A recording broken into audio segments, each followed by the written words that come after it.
सबसे खतरनाक गुनाह वो होता है जिसे हम गुनाह समझते ही नहीं। हम अक्सर खुद को ये कहकर सुकून देते हैं कि बस दोस्ती ही तो है, मेरी नीयत साफ है, अल्लाह तो दिलों के भेद जानता है। मगर याद रखो, शैतान कभी खुलेआम गुनाह की दावत नहीं देता।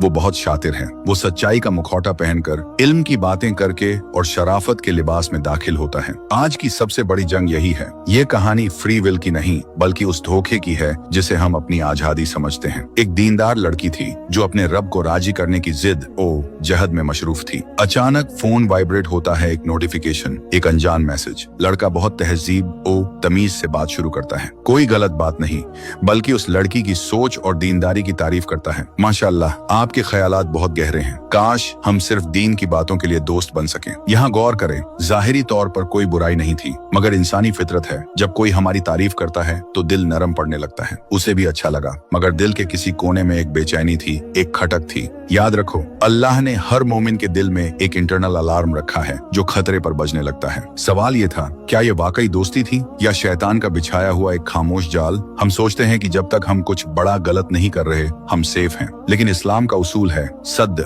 ए जराया, यानी गुनाह से पहले गुनाह की तरफ ले जाने वाले रास्ते को ही बंद कर दो। कुरान में अल्लाह ने ये नहीं फरमाया कि जना मत करो, बल्कि फरमाया जिना के करीब भी मत जाओ। ये लेट नाइट डीप टॉक्स, ये चैटिंग, शायद ये खुद जना नहीं, मगर ये वही रास्ता है जो उस खाई की तरफ जाता है। साइंस भी कहती है कि जब कोई गैर महरम हमारी तारीफ करता है तो दिमाग में वही डोपामिन रिलीज होता है जो नशे के वक्त होता है। फिर आप उस इंसान के नहीं, उस एहसास के आदी हो जाते हैं। अब असली इम्तिहान शुरू होता है। उस लड़की के सामने दो रास्ते थे। नफ्स की बात मान ले, कुछ नहीं होता, हम सिर्फ बात ही तो कर रहे हैं। अल्लाह की बात मान ले, जो मुश्किल है मगर हक है। नबी पाक ने फरमाया, मुजाहिद वो है जो अल्लाह की इताअत में अपने नफ्स से जिहाद करे। ये तलवार का नहीं, ये ख्वाहिशों का जिहाद है। उस लड़की ने खुद से एक सवाल किया, क्या मैं कयामत के दिन ये चैट हिस्ट्री अल्लाह को दिखा सकती हूँ? क्या ये रिश्ता मुझे जन्नत के करीब ले जा रहा है या जहन्नम के? जवाब मिल चुका था। उसने अपने दिल पर पत्थर रखा, उस आरजी लज्जत को कुर्बान किया और उस दरवाजे को हमेशा के लिए ब्लॉक कर दिया। यही तकव्वा है।